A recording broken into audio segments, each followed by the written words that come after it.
morning and welcome to New Hanover County Schools The Morning Show. I'm Sierra Dummermuth.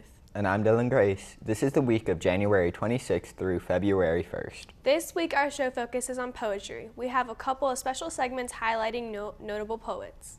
And at the end of the show, we'll give you tips and hints for writing your own poetry. We also have an exciting episode of Math Fun 101. Our math experts will explain sales tax to us and tell us how you at home can calculate sales tax while shopping. And we have a new episode of Green Revolution.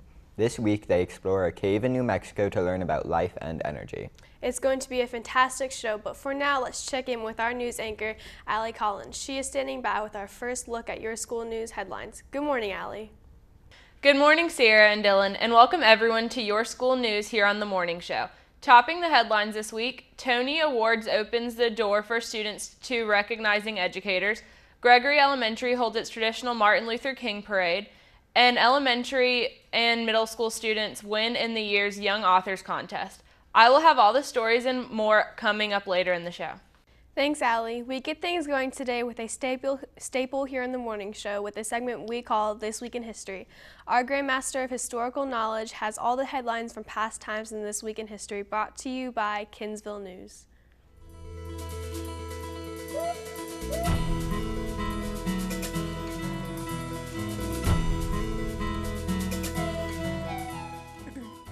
Welcome to This Week in History. I'm your historical host, Samantha Klein, covering all the colorful and amazing events that have left their mark on history's timeline. This is the week January 26th through February 1st. January 26th, 1788, Captain Arthur Phillip guides a fleet of 11 British ships carrying convicts to the colony of New South Wales, effectively founding Australia. After overcoming a period of hardship, the fledgling colony began to celebrate the anniversary of the state with great fanfare. January 27, 1888. The National Geographic Society is founded in Washington, D.C. for the increase and diffusion of geographical knowledge. 9 months after its inception, the Society published its first issue of National Geographic magazine, January 28, 1986. The Space Shuttle Challenger lifts off from Cape Canaveral, Florida, and Krista McAuliffe is on her way to becoming the first ordinary U.S. civilian to travel into space. 73 seconds after launch, the shuttle exploded in the first major shuttle accident. January 29, 1936. The U.S. Baseball Hall of Fame elects its first members in Cooperstown, New York. Ty Cobb, Babe Ruth, Honus Wagner, Christy Mathewson, and Walter Johnson made up the first class. January 30th, 1933. With the stirring notes of the William Tell Overture and a shout of Hi-Yo Silver Away, the Lone Ranger debuts in Detroit's WXYZ radio station. The creation of station owner George Trendle and writer Fran Stryker, the masked rider of the plains, became one of the most popular and enduring Western heroes of the 20th century. Finally, your weekend history tidbits. January 31st, 1988. Doug Williams of the Washington Redskins becomes the first African-American quarterback to play in a Super Bowl, scoring 4 of Washington's 5 touchdowns in an upset 42-10 victory over the Denver Broncos in Super Bowl 22. Williams also broke the Super Bowl record for passing yards. February 1st, 2003. The Space Shuttle Columbia breaks up while entering the atmosphere over Texas, killing all 7 crew members on board. The shuttle wing was damaged during takeoff and not repaired before re-entry, causing the disaster. That's This Week in History, your ultimate source for those key moments in time. I'm Samantha Klein. Thanks for stopping by.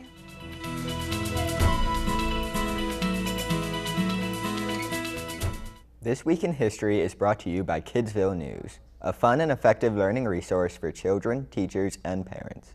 It features school news, information, and local community events while promoting literacy and the development of good reading habits, character traits, and study skills in young children. And Kidsville News is always free. Copies are delivered every month to every elementary school in the New Hanover County school system. And join us again next time for another journey through time as we explore the fun, fascinating, entertaining, and educational facts that make up This Week in History.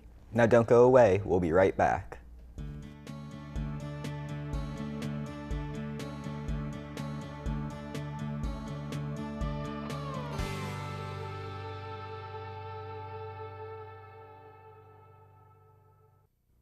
Kate am I? I receive an average of 4 inches of rain and snow annually. The U.S. government owns 85% of my land for military purposes. Tourism is the prime source of income for my state. Do you know who I am? If you've guessed Nevada, you're right. I received statehood in 1864. This United States factoid has been brought to you by New Hanover County Schools on the Learning Network of the Cape Fear.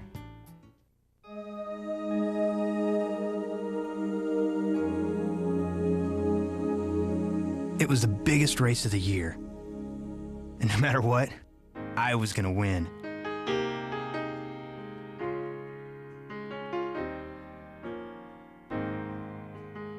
Sometimes things happen you just can't explain. Oh, I believe there are angels among us. And some things are more important than winning. Sent down to us from somewhere up above. They come to you and me. I don't remember who won the race that day, Hours to show us how to live. but I'll never forget how I felt. Teach us how to give, to guide us. Including others. Pass it on. A message from the Foundation for a Better Life. This is Lands and People, your passport to the world. The Republic of Angola is found on the western coast of southern Africa. The country's chief agricultural products are bananas, coffee, and sugarcane. While its major products are diamonds, iron ore, and phosphates, most of the population belong to various Bantu groups. Angola's capital is Luanda, and primary language is Portuguese. This has been Lands and People, your passport to the world. Welcome back to the morning show. I'm Sierra Dummermuth. And I'm Dylan Grace. New Hanover County School TV has recently acquired new programs for the Learning Network. One set of the new programming was a series of great poets of the world. This insightful 8-part series, Great Poets of the World, covers the greatest poets of the ages and their works from all over the world.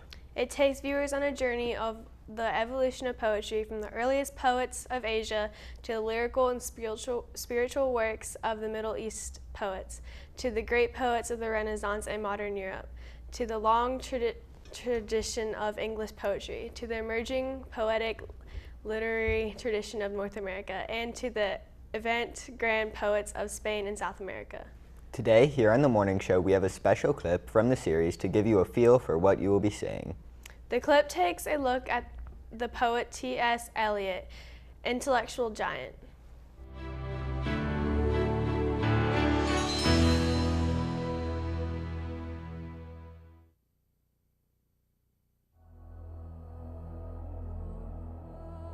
He was one of the world's intellectual giants. He was a mentor to and critic of all men and women of letters in the 20th century. He was the greatest of the modernist poets. This is the way the world ends.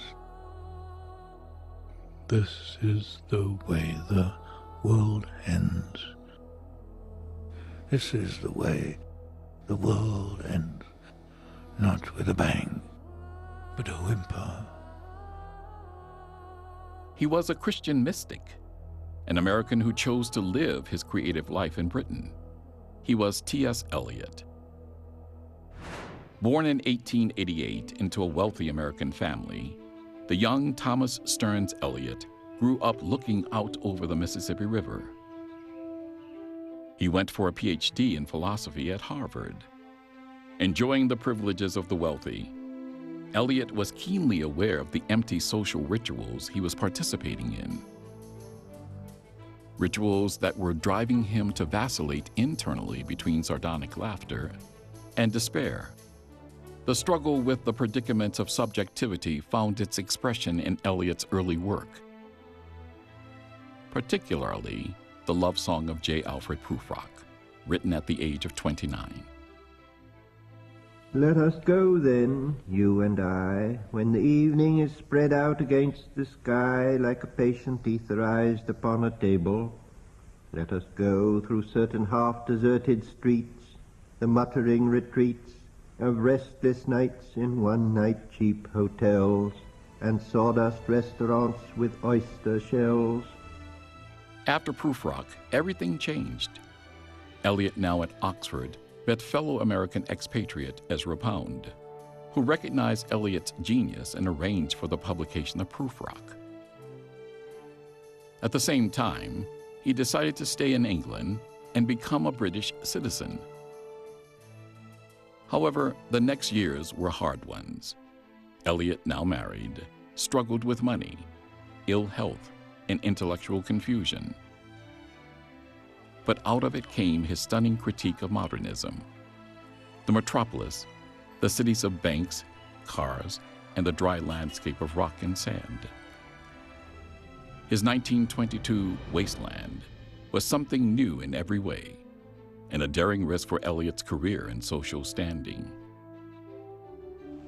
Unreal city, under the brown fog of a winter dawn, a crowd flowed over London Bridge.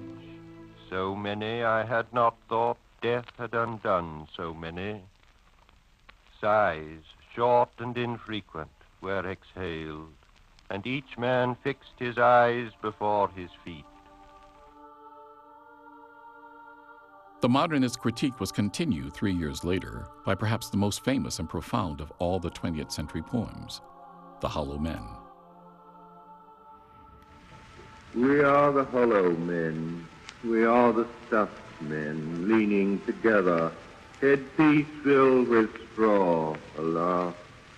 Our dried voices, when we whisper together, are quiet and meaningless as wind in dry grass, or rat feet over broken glass in our dry cellar. Here we go round the prickly pear, prickly pear, prickly pear. Here we go round the prickly pear at 5 o'clock in the morning. In the following years, Eliot joined the Anglican Church, divorced, and remarried, and in 1936 published the first of his 4 quartets, the work Eliot regarded as his masterpiece. In the 4 quartets, Eliot's earlier harsh critique of the emptiness and shallowness of modernism was replaced by a deep understanding of the spiritual aspect of life. I said to my soul, be still, and wait without hope, for hope would be hope for the wrong thing. And all shall be well, and all manner of things shall be well. Eliot won the Nobel Prize in 1948 and passed away in his beloved London in 1965. That was an interesting segment. I can't wait to see the series. Me either. We have so much great programming here on the Learning Network. We do. If you at home would like to see episodes of Great Poets of the World, it airs Mondays and Thursdays at 2:30 p.m. All right, it's time now to send it over to the news desk for more Your School News with Allie Collins. Good morning and welcome to Your School News on the Morning Show. I'm Allie Collins. Countless Tony Award winners have used their acceptance speeches to thank their former theater teachers. As a way of formally recognizing these educators, the Tony Award and Carnegie Mellon University have just opened nominations for the Excellence in Theater Education Award, a new award that recognizes outstanding theater teachers around the county. The prize aims to honor teachers who have demonstrated dedication to the theater and have had a significant impact on their students and community. Anyone currently teaching at a K-12 school or reputable theater organization in the United States is eligible to be nominated by a student, community member, or other individual familiar with their work.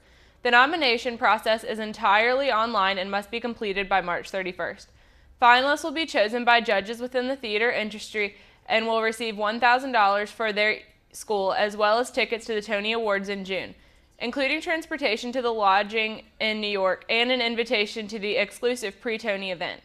The winner will also be recognized on stage at the award ceremony and will receive $10,000 for their school. Gregory Elementary hosted its 3rd annual MLK Celebration and Freedom March reenactment last week. Students, staff, and parents honored Dr. King's memory with a march on Gregory's campus that culminated in the auditorium with a special student performance by Dr. King's quotes and excerpts from the speeches. With the details on the meeting is YSN reporter Bobby Blue. It was the third annual Gregory Elementary MLK Reenactment March. Leading up to the event, students got lessons focused on messages of tolerance. Students discovered the dangers of stereotypes and how to burst stereotypes that unfairly label individuals or groups.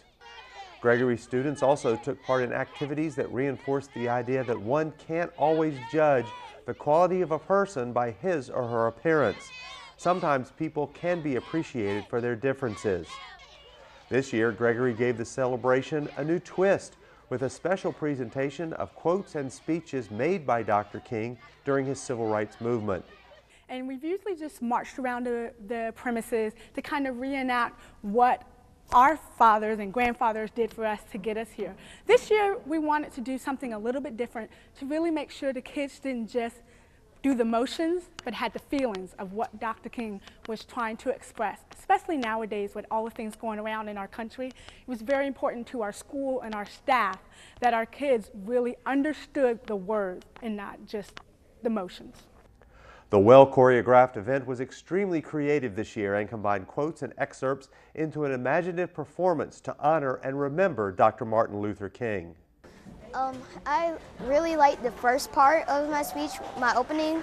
It was, I have a dream that one day my 4 little children will one day be judged by not by the color of the skin, but by the content of their character. That meant a lot to me because back then people were judged by their color of their skin, but it really means how you are on the inside, but not on the outside. Well, I did one of the quotes, and I think that quote meant a lot to me because it's very true. You don't have to have a whole lot, you don't have to be very important. You don't have to be the star to make a difference. All grade levels participated in the parade reenactment and the onstage assembly. Both events provided a wonderful culmination for the students who had learned about Dr. King's life, his work, and the purpose of observing the Martin Luther King Jr. holiday. The event ended with students chanting and singing "Happy Birthday" to Dr. King. Reporting for Your School News, this is Bobby Blue. Mosley Performance Learning Center will begin implementation of a Career Readiness Academy in 2015.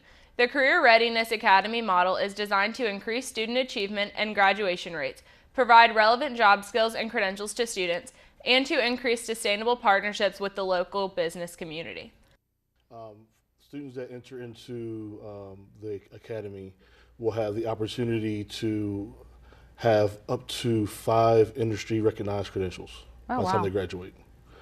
So they will not only leave with a high school diploma, but they could leave with up to 5 portable, nationally recognized credentials to take with them either onto a college career or into the workforce. Mosley PLC will begin improving instructional design, delivery, and data analysis with a focus on literacy based on the Career Readiness Academy model during the current 2014 through 2015 school year, and will continue to plan for the implementation of career technical education credentialing process and increase community partnerships. The Career Readiness Academy will be fully implemented beginning the 2015-2016 school year.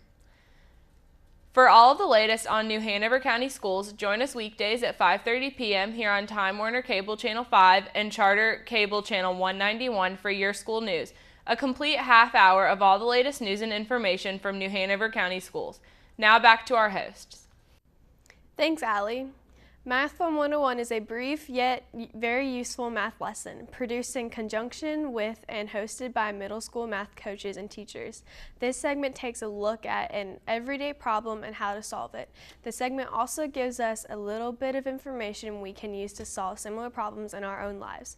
This week, Liz Grace from Murray Middle School helps us calculate sales tax.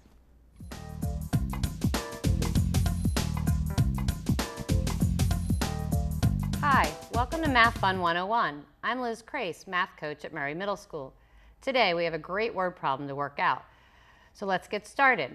Our problem today has us focusing on sales and sales tax percentages. Here's our problem. Miss Leek wants to buy a paddleboard that's on sale for 25% off. The original price was $750, and the sales tax is 7%. What is the total price she will pay for her new paddleboard? All right, so we're going to get started. The first thing I'm going to think about is $750, and she gets 25% off. Well, 25% is 1/4, because all percentages are out of 100, and 25% out of 100% would be 1/4. So even before I hit paper and pencil, I'm going to think about what would be about 1/4 of $750. That would be about $200. So now I know that my answer is going to be below $200. So now I'm going to work out what the actual 25% is. So if I have my $750, I'm going to have to change 25% to 0.25 to do my multiplication. As I multiply through, I find that it's $187.50. Since the item's on sale, I have to take that off the original price of the item. So her original paddleboard was $750. I'm going to take off $187.50. So let's do that math. And I was correct. If you think about it, it is under $200, so we're a good estimate. And now the price of our board is going to be $563.50. I'm not through though, because I have to pay sales tax. Sales tax is added on to the purchase price of an item. And in our state, the sales tax is 7%. So we're going to look at 7%, and in my head, I'm going to estimate that to be about 10%. So about 10% of $563 is about $56. So I know when I do my math that it's got to be under $56. So to set up my problem, I'm going to take the price of my paddleboard, which is now $563.50, and I'm going to multiply it by 0.07. 7% changes to a decimal to 0.07. We do that math out, and I come up with $39.45. And again, sales tax is added on to the price of the item. So I'm going to add $39.45 to the price of my paddleboard. So my paddleboard was $563.50 on sale. My sales tax was $39.45. When I add them together, it brings me to a grand total of $652.95 for the price of my paddleboard. As you know, every day, stores and websites advertise sales and percentages off. In addition, we pay a sales tax on almost everything we buy.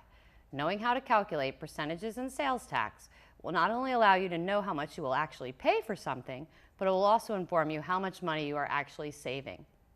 When you are calculating sales percentages, be sure to subtract the amount from the original price to determine your new price prior to adding on to your sales tax. That's all for today for Math 101. Thanks. I'm Liz Crace.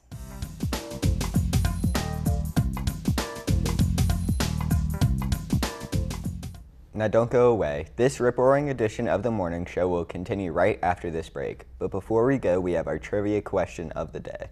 Alfred Noble signed his last will and testament, giving the largest share of his fortune to a series of prizes, known as the Nobel Prizes. As described in his will, one part was dedicated to the person who shall have produced in the field of literature the most outstanding work in an ideal direction. This became known as the Nobel Prize in Literature. Today, our trivia question asks, who was the first poet to win the Nobel Prize in Literature? A. William Butler Yeats, B. William Shakespeare, C. Sully Prudhomme, or D. T.S. Eliot? We'll have the answer when we return.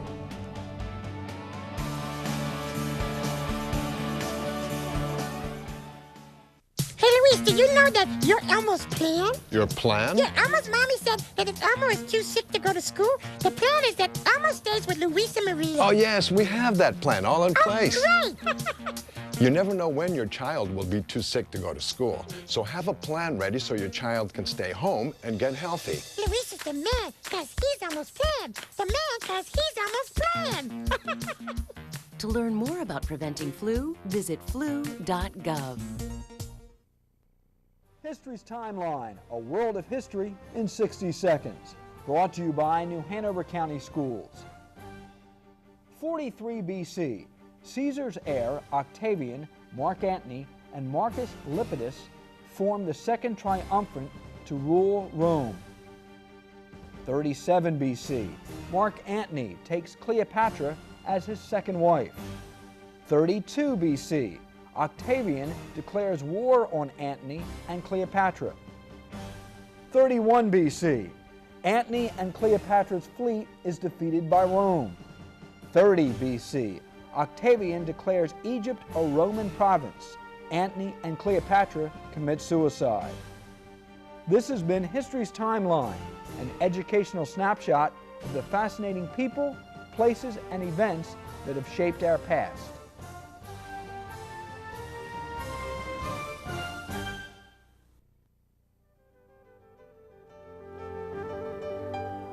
Indiana's Booth Tarkington looked at life in a different way.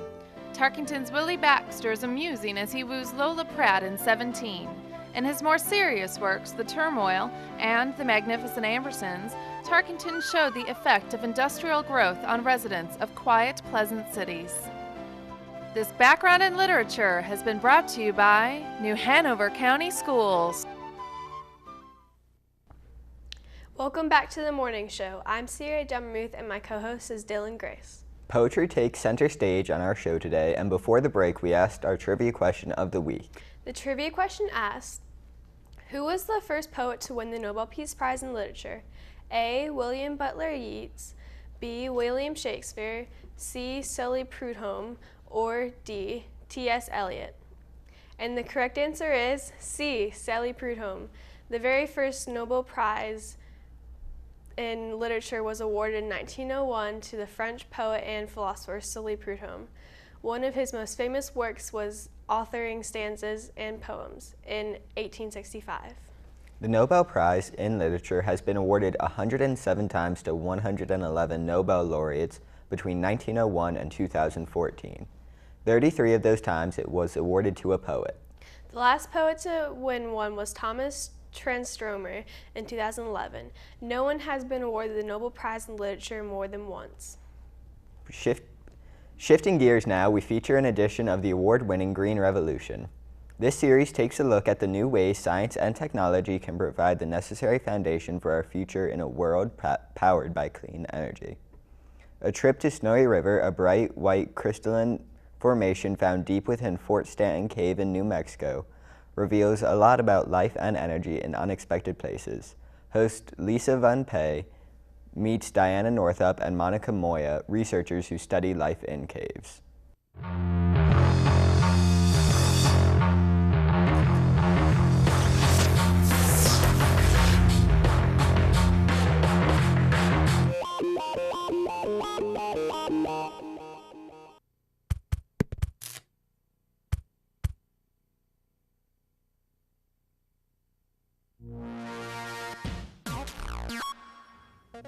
This is one of my favorite things in the whole world, so I'm pretty excited.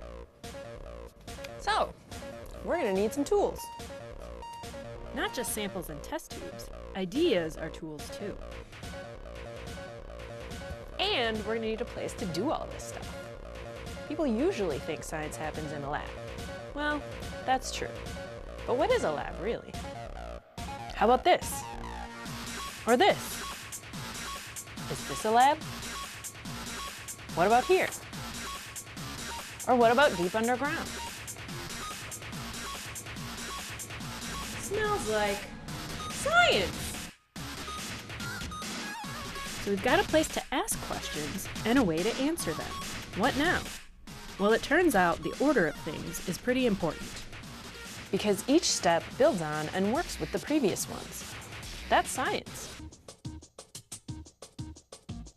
People talk a lot about green technology and what might happen in the future. But how do we get there? Discovery can mean adventure, especially when your lab is a cave. I got to explore a place few people have ever seen, Snowy River in Fort Stanton, New Mexico. Visiting a rare place like this means there are a lot of new things to see. So if you look at this patch right up here, see how it sparkles back at you? So those are actinobacteria. What you're seeing up there is a whole mat of bacteria. It's like a city that's going about its business. It's finding a way to get energy, it's reproducing. We can study them to see how do they gain energy in such a low energy environment. So you explore, and when you find something neat or interesting or weird, you ask why. I'm noticing a bunch of different colors here. Can you tell me a little bit about what might cause that? Right, so this dark coating is a manganese deposit, which we believe is deposited by bacteria. Now on the surface, I've conducted study on desert varnish, and we believe they're doing this to gain energy. Scientists think that some of the interesting features of the cave weren't just formed by water and moving rocks. The bacteria helped too. Monica and Diana want to do more experiments to test their hypothesis that microorganisms helped form some of the things we're seeing. One of our big questions when we look at these in caves is how the bacteria are actually mining the rock wall for reduced manganese and how they're moving the electrons. We're hoping that we'll see a similar structure here to what we saw in Spider Cave, which is what's called a nanowire, and they can be literally tens of microns long, which is really small, but in an environment like here, it's actually really long. And it allows them to have these structures deep in the rock and be able to conduct electrons. These wire-like things may be one way bacteria get energy in this low-energy environment. Who knows? Eventually, researchers might adapt the nanowire idea to solve one of our energy problems. Once researchers have tested their idea, they share it with others.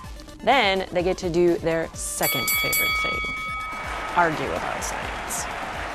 So they don't really look alive. How did you figure out that they were alive? I spend a lot of time with a colleague who's a geologist, mineralogist, and we look at the same image and we argue about what's life and what's mineral. And so it goes, on and on. There are always more things to discover, more things to see, and new places to go. Yeah, being a scientist isn't just about looking through a microscope or writing equations. Although it can be that sometimes. It's about exploring the world around us, looking inside or outside, up or down, sometimes way down, for answers. And those answers can give us stuff, like cleaner, greener energy, or a better understanding of our world. One thing's for sure, there are always gonna be more questions. What are you gonna ask? I'm Lisa, and I'm a scientist.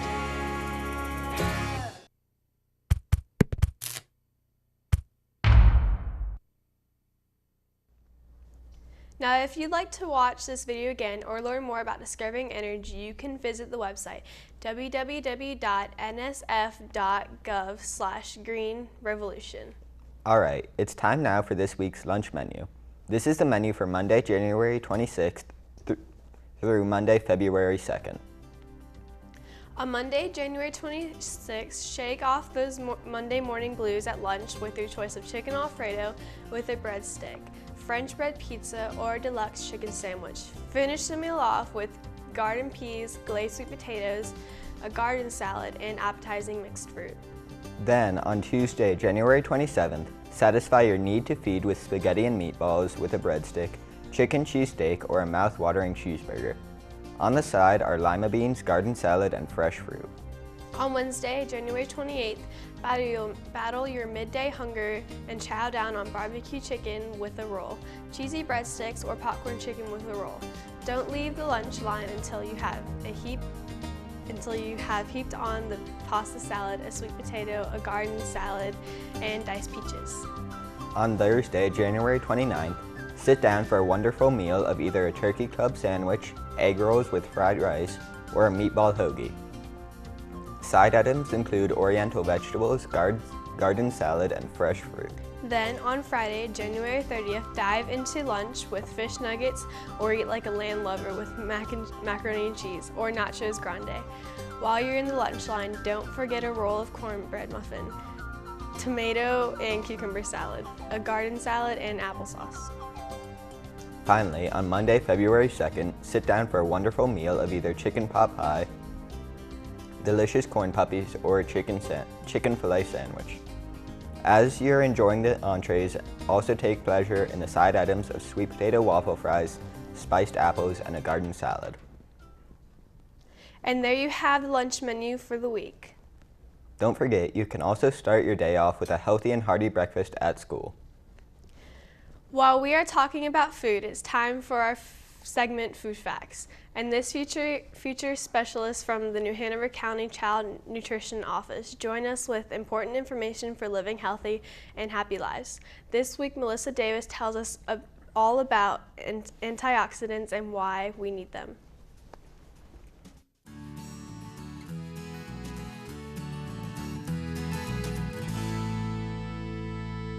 Now that the cold and flu season is officially upon us, we're all looking for a little immune system boost to keep us healthy and happy. Most of us are drawn to certain foods and beverages that promise to help us through this difficult season. We drink a glass of orange juice or hot tea at the onset of a sore throat, or we eat an apple a day to keep the doctor away. Now this begs the question, what exactly is in these foods that gives us this immunity boost to fight off these pesky cold and flu viruses? Most of these go-to foods are packed with special vitamins, minerals, and other nutrients called antioxidants. I personally like to call them our body's superheroes because they protect us from harm. Without giving you all an unwanted chemistry lesson, this picture gives you an idea of what exactly antioxidants do and why we need them. We all have these destructive substances called free radicals in our body. They attack our healthy cells and weaken our ability to fight off infections. These antioxidants selflessly take one for the team and grab hold of these free radicals, keeping them from damaging our healthy cells. So this is why we need lots of antioxidants in our diet at all times, but especially during cold and flu season. Now that you know more about these antioxidants you've been hearing much about, the question remains, where can I find them? Here is the short answer, plant-based foods. Most foods that come from the ground or grow on a tree contain the most antioxidants. And the brighter the colors, the more active the antioxidants are. Some examples are your fruits and berries, such as blueberries, cranberries, blackberries, apples, strawberries, plums, and your vegetables, such as artichokes, beets, broccoli, kale, squash, and sweet potatoes. Also your beans, like kidney, pinto, and black beans, and your nuts, like pecans, walnuts, and sunflower seeds. And even your spices, like cinnamon and oregano. Some additional helpful tips when looking to incorporate more antioxidants in your diet are, look for some of these items on your food and supplement labels. Read the nutrition facts labels and the ingredients list. Even look on the front of your food packages. Also, when eating your 5 servings of vegetables a day, try to eat them raw or lightly steamed. Don't overcook or boil them. Most of these nutrients are lost in the water when you do so. And if you have to boil your vegetables, save the water for soup broth. I'm Melissa Davis, and this message has been brought to you by New Hanover County Schools Child Nutrition. Remember, try to eat more plant-based foods, and your body will do the rest. Stay healthy this cold season. Here's to your health. Thanks, Melissa. We hope everybody adds antioxidants to their diet. All right, now as we head into the break, here's a special feature on a great poet. Today we feature Emily Dickinson. Stay tuned, we'll be right back.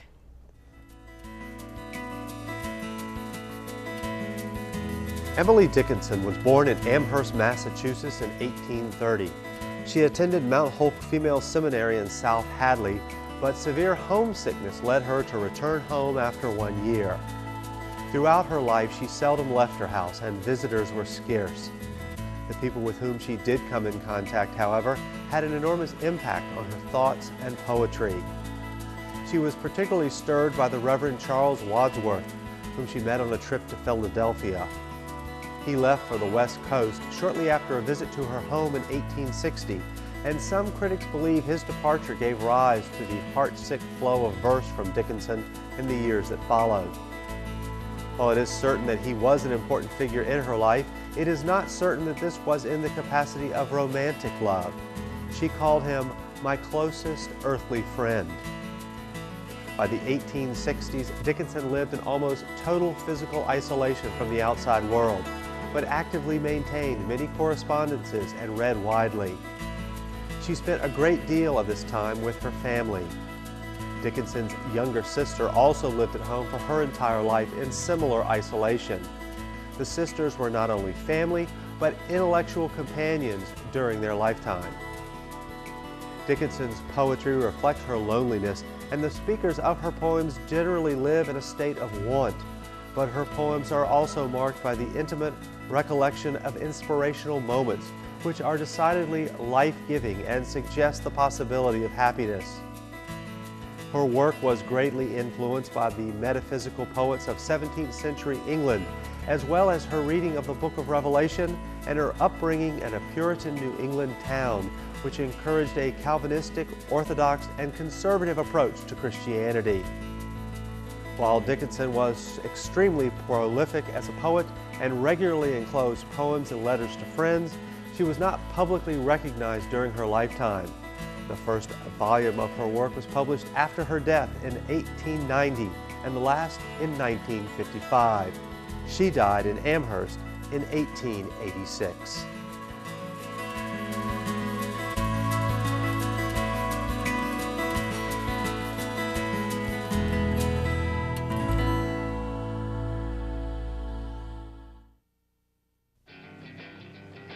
Every trip, every time. California, here I come! Buckle up so you and your friends get home safely. I must scream it to the world from the top of someplace very high. Seatbelts save lives. Okay. Visit NHTSA.gov. Low and slow. My best friend, what are you gonna do? Brought to you by the U.S. Department of Transportation and the Ad Council. That is spectacular advice.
Malcolm, you do know that energy savers last 6 times longer than ordinary light bulbs. This isn't my room. It's Baron Davis's. Baron Davis, the basketball player? This is his room? Yep. Interesting, because we have Baron Davis right here. Baron, do you live here? No. I don't mean that, Baron Davis. Millions of kids are using their energy wisely. What's your excuse? Welcome back to the morning show. I'm Sierra Dummermuth and my co-host is Dylan Grace. It's time for NC's happenings. Everyone should get out a pen and paper as we take a trip across the state and look at all the events taking place in the coming months. Whether you're looking for adventure or relaxation, mountains or beaches, the rhythm of city life or the tranquility of nature, there is something happening for everyone here in North Carolina. Date, February 1st, Place Fayetteville event, Dancing Stories. Join April C. Turner as she kicks off Black History Month with dancing and songs from West African culture. Watch and join in as Ms. Turner dances to live West African music and becomes a little worldier as she teaches the language of Wolof to all in attendance. Admission is free, and if you have any questions, please call 910-486-1330. Date, February 5th through the 8th. Place, Wilmington. Event, 35th Annual North Carolina Jazz Festival. Thursday night features 3 hours of different styles of jazz. Friday and Saturday nights, all-star musicians perform in the traditional 7 sets of 6 or 7 players, each set with a different leader. These concerts will be 4.5 hours of beautiful jazz by the most talented musicians. Admission prices vary. Visit www.ncjazzfestival.com or call 793-1111 for more details. Date, February 15th, place, Marion. Event, Marion Mountain Music. Have a peaceful night in the mountains as you listen to all genres of music played by professionals and amateurs alike. Listen to calming jazz or rock out to your favorite songs, and make sure to bring your own instrument as the event is open mic. Admission is free, and if you have any questions, call 828-652-2215. Date, February 15th. Place, Winnebago. Event, 150th anniversary of the fall of Fort Anderson. Be immersed in history as you explore this old Civil War fort. Guided tours and lectures will be offered, as well as a reenactment of the final battle. Admission is free, however donations are appreciated. If you have any questions, please call 910-371-6613. Date, February 22nd, place, Fayetteville. Event, a streetcar named Desire, a classic production of 1947 play written by American playwright Tennessee Williams. Join Blanche Dubus as she attempts to get her life back on track while visiting her sister. Admission is $15, and if you have any questions, please call the Gilbert Theater at 910-678-7186. If these events weren't enough for you, or you were looking for something different to do, then check out the website www.visitnc.com. Under the Upcoming Events tab, you'll be able to sort and search for something that suits your needs. It's time now for more Your School News on the Morning Show. Let's send it back over to our news anchor, Allie Collins. Thank you, Sierra and Dylan, and welcome everyone to Your School News here on the Morning Show. New Hanover County Schools had 17 elementary and middle school students winners in the year's Young Authors Contest. The contest, sponsored by the North Carolina Reading Association, encourages young authors to write about personal experiences, using prose or poetry, fiction or nonfiction. This year's themes, Dare to Dream. Ask students to write about their own dreams or how they have been inspired by the dreams of others. The county level winners and the Council's Choice winner will move on to compete in the state level competition. They are Tyler Beecham, Isabel Carlin, Melanie Carr, Maddie David, Ethan Finnegan, Caroline Hill, Charlie Emig, Austin Johnson, Jasmine Coleman, Elizabeth McDonald, Sydney McClare, Nikayla McKnight, Jatira Cruz Montalban, and Michaela Parnell. And the Council Choice winners were Aaron Satterley, Andrea Vasquez, and Megan Weiderman. The Eastern District of North Carolina Bandmasters Association works each day to advance the cause and development of the school band programs in Eastern North Carolina. In cooperation with the North Carolina Music Educators, this organization plans and operates numerous activities, including band clinics, workshops, and special events. One of those special events is Honors Band, and this year New Hanover County Schools is well represented with over 40 students selected to participate. We get a full report from YSN reporter Hannah Bullock. Each of the 4 traditional New Hanover County high school bands had members selected for the North Carolina Band Association Eastern District Honor Band, totaling 44 students overall. Every year, students from 30 counties and 64 high schools compete for a spot in the Eastern District Honor Band. Only 190 students are selected each year to be a part of the prestigious Honor Band. This month, high school bands traveled to Greenville to audition for the Eastern District Honor Band. For the auditions, the students were required to learn numerous scales, multiple octaves, the chromatic scale for their instrument, and a full solo selected by the state of North Carolina. Each student was then asked to perform for a set of judges for ranking against their peers in order to determine who would qualify for the honor band. The students selected this year from Ashley High School are Paul Atkins, Beth Billups, DJ Bowles, Clara Hairgrog, Jenny Herod, Avra Jans, Josh Johnson, Noah Marney, George Mayo, Jacob Merton, Zach Miller, Caleb Price, John Reyna, and Abby Shibley.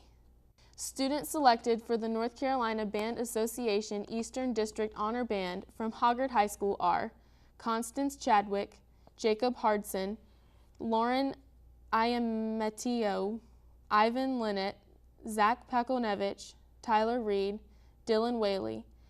10 students from Laney High School were selected for the honored band. They are Kiera Abraham, Jenna Bastian, Nathan Caldwell, Christina Ficken, Rachel Glue, Joyce Pachersky, Zion Perkins, Destiny Pridgeon, Leroy Pridgeon, and Alan Smith.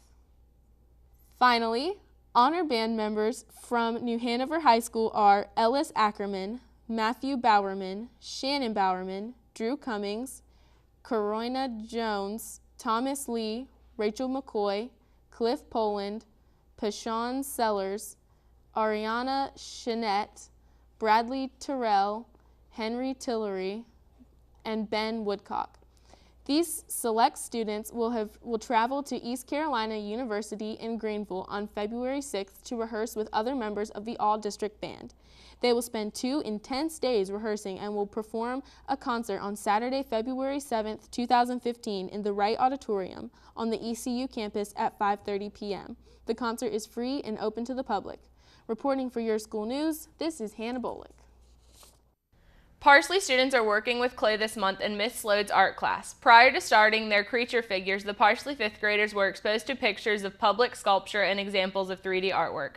Miss Slode's also explored the many properties of clay and demonstrated some sculpting techniques such as pinch, coil, push, and pull. On the first day, everyone just played with the clay and experimented making many different things. The next day, the students created clay creatures. Miss Slode's fired the clay figures and the students got a chance to paint them with the glaze and watch as they were fired again. Resulting in colorful clay creations, many students will choose to give their work of art as a gift to someone. That's all for now. To watch this week's edition of Your School News online, visit the school system website at www.nhcs.net and click on the NHCS TV logo on the homepage. Now back over to Sierra and Dylan. Thanks, Allie. We close today's show with a little more on poetry. We've highlighted a couple of famous poets today, but now we have a special segment for those of you who may want to try your hand at writing your own poetry. For our final segment of the day, we shared tips for writing poetry. For some of it may come easy, while others, they think they could never do it well. However, everyone should try. Take notes because here's our tips on how to write poetry.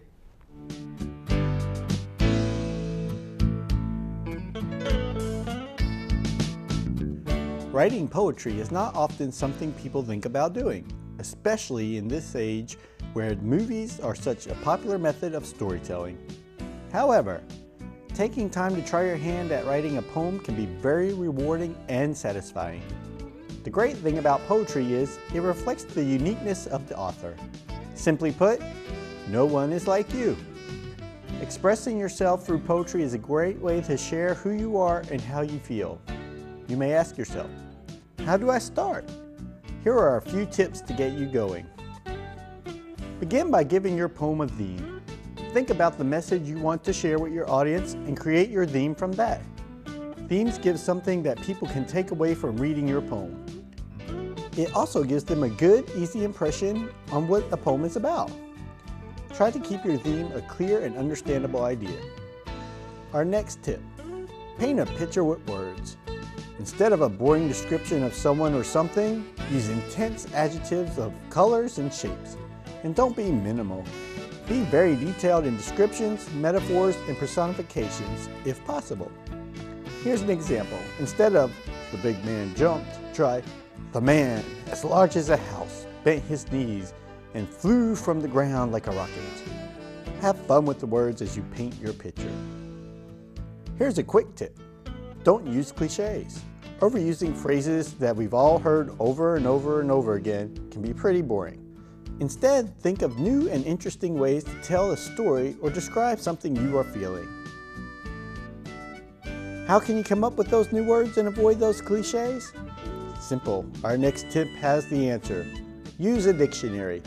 It's a great place to find cool and exciting words to include in your poem and impress your readers. Dictionaries also include pronunciation, so you can be sure your poem flows as well as you'd like it to. Another great tip is to read some poetry. Spend time reading the classics and new poetry to get inspiration and pick up tips. This can also motivate you to write and give you a feel for what makes a poem great. Our next tip, know your goal. What do you want your poem to do? To express? Are there emotions you need to vent? Do you want to turn one of your fun life stories into a unique reading for others? Do you want to write a poem just to give it a try? Knowing what your goal is can help prevent frustration while writing. And our final tip is the most important. Just write. In today's busy world, take time for yourself and give writing a try. Thinking is an excellent exercise. Delve into your inner thoughts and feelings and express them with your pen. You may be surprised what you find out about yourself. We hope these tips will help you get on your way to writing that first poem, or perhaps give you new motivation to continue on with others.